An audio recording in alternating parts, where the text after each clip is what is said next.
Who is the leader of this group? I will fire some questions to you. Okay.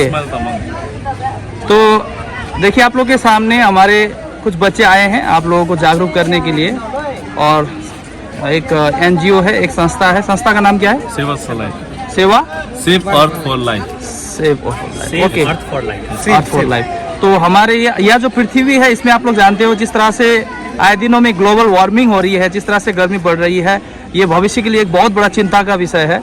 तो इससे हमारे इस क्षेत्र के लोगों को, केवल इस क्षेत्र के लोगों को नहीं बल्कि संपूर्ण देश विश्व के लोगों को जागरूक कराने के लिए हमारे कुछ बच्चे एक कार्यक्रम को लेकर हमारे डिम्डी फतिमा हाई स्कूल में आए हैं।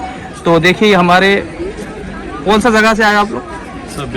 कलसिनी, कुमारग्राम, तो एरिया से डुआर से ही है। तो ये जो हमारा जो इन्वायरमेंटल जो डिग्रेडेशन हो रहा है उसको रोकने के लिए ये लोग कुछ उपाय किए हैं, तो इनके ही मुंह से हम सुनना चाहते हैं ये किस तरह का कार्यक्रम है।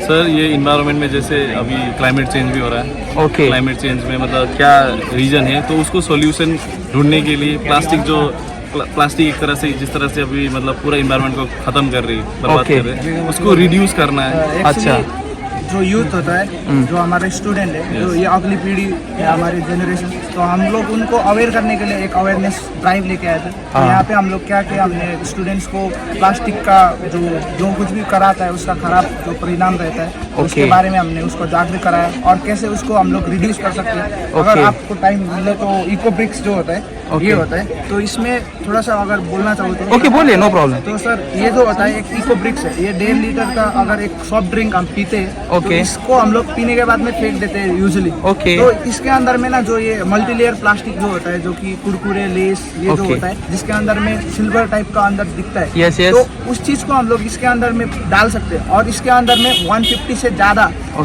मल्टी लेयर प्लास्टिक जाता है इसमें, कुरकुरे, लेस जो भी होता है। तो इससे एक ब्रिक्स की तरह ये काम करता है, एक ईंट की तरह। तो इससे हम लोग घर या कोई भी इंफ्रास्ट्रक्चर बना सकते हैं। तो रिसेंटली हमने छिमी की एक NGO के साथ मिलके सिलीगुड़ी में एक आदमी के लिए जिसके पास टॉयलेट नहीं था उसके लिए हमने इस इको ब्रिक्स के मदद से हमने एक टॉयलेट भी बनाया है। तो हम लोग इस पे और काम कर रहे हैं और जागरूकता फैला रहे हैं और भी स्कूल में जाके, तो इसलिए हम लोग यहाँ पे आए। ओके, तो प्लास्टिक का जिस तरह से रैंडमली यूज हो रहा है इससे हमारा जो हेल्थ है, स्वास्थ्य है, किस तरह से बिगड़ रहा है, इसका कितना बड़ा दुष्परिणाम हो सकता है इसका? तो अगर नॉर्मली बोला जाए तो इसमें तो दो तरह से बोल सकते हैं, पर आउटर तो सबको पता है कि इसको जलाने से CO2 निकलता है, ग्रीन हाउस इफेक्ट होता है उससे, तो उससे कारण क्या होता है कि ग्रीन हाउस इफेक्ट होता है और इन्वायरमेंट को क्षति पहुंचता है। और अभी जैसे कि जैसे गर्मी और सीजन जैसे चेंज हो रहे हैं, गर्मी का टाइम में गर्मी नहीं होता है, सर्दी का टाइम में सर्दी नहीं होता है, तो जो सीजन चेंज होता है उसके पर मैं बोलना चाहता हूँ कि उस चीज के जो हिडन डेंजर है उसका,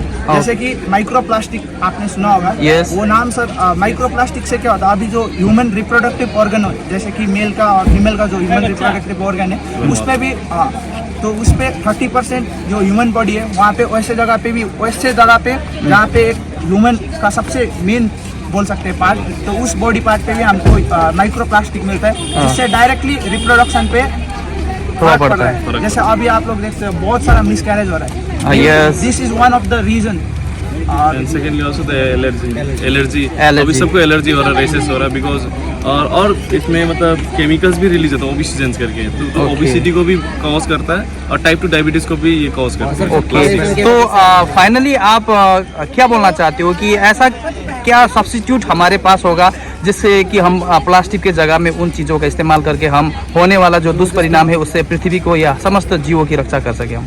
जैसे कि मैंने पहले ही बताया कि ये इको ब्रिक्स है, ये इसको बनाने के लिए मैं वीडियो के माध्यम से बोलना चाहता हूँ कि इसको बनाने का तरीका बहुत ही आसान है, आप घर में जाके भी बना सकते हो।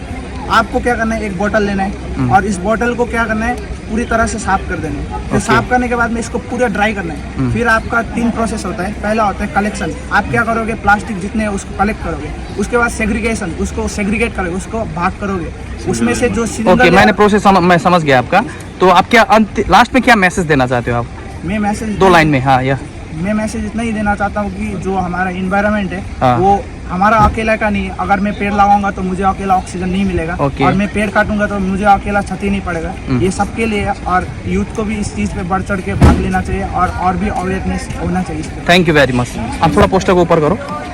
Save earth for life. ये NGO है। थैंक यू वेरी मच, आप लोगों ने हमारे स्कूल का विजिट किया। Okay, all the very best सभी को।